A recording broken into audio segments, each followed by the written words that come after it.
All right, the case against Alec Baldwin getting underway today. In fact, jurors will now decide if he is criminally responsible for the 2021 shooting death of cinematographer Halyna Hutchins on the set of his Western movie, Rust. The actor is charged with involuntary manslaughter, and jury selection in his trial gets underway today in Santa Fe, New Mexico. Chris Melcher is a celebrity attorney. He will cover the trial for Court TV. He is joining us live this morning from Santa Fe. Chris, good morning. Thank you for being with us.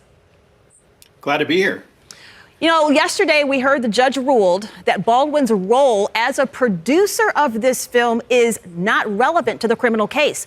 Why is that being called a setback for prosecutors?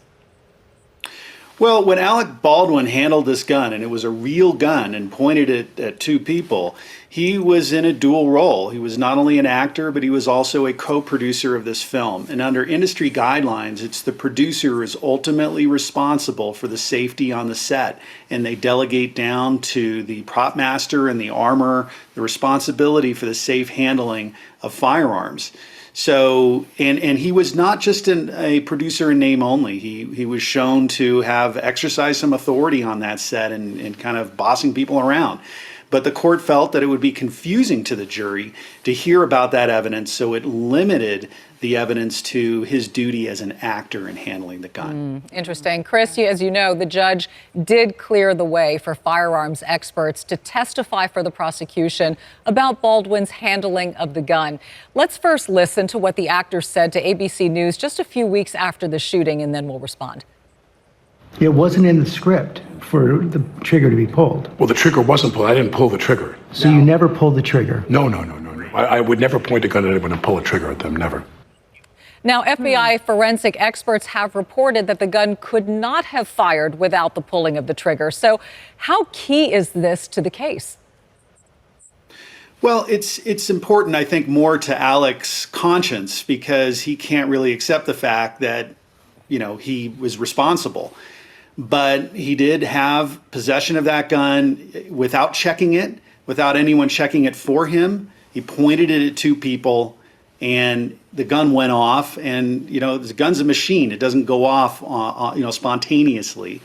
So whether he pulled the trigger or not, he should have never pointed the gun or done anything with the gun without checking it first or having the armor display to him visually and physically that gun was unloaded.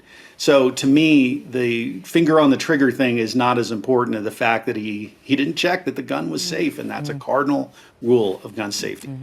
Well, Chris, you just mentioned the armorer on this film, and we know that armorer was already convicted of involuntary manslaughter and is, in fact, serving an 18-month prison sentences. So how might that affect Baldwin's trial?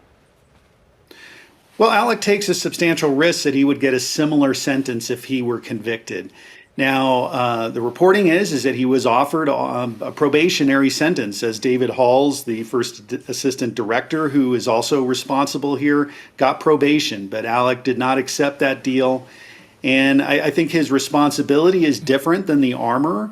But if he's convicted, I would imagine that the court would want to issue a similar sentence that Hannah got of 18 months. And Chris, do you know if Alec Baldwin is expected to testify? And if so, how could that star factor affect jurors in general? I mean, we've seen that in trials past. Well, that is a decision that he'll make with his attorneys probably late in the trial after he assesses the prosecution evidence.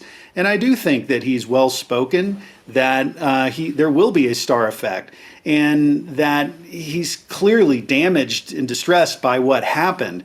And so that's going to come across too. But he's also made these statements to George Stephanopoulos in the ABC interview that he would be cross-examined on. So I think he's going to have to wait, see how it plays out. But my guess is he will take the stand. All right. Well, Chris, thank you so much for joining us this morning on Merritt Street, and we appreciate your legal insight into this. We know you'll be watching closely. We all be watching closely as well, and we'd love to have you back as this trial plays out. Thank you.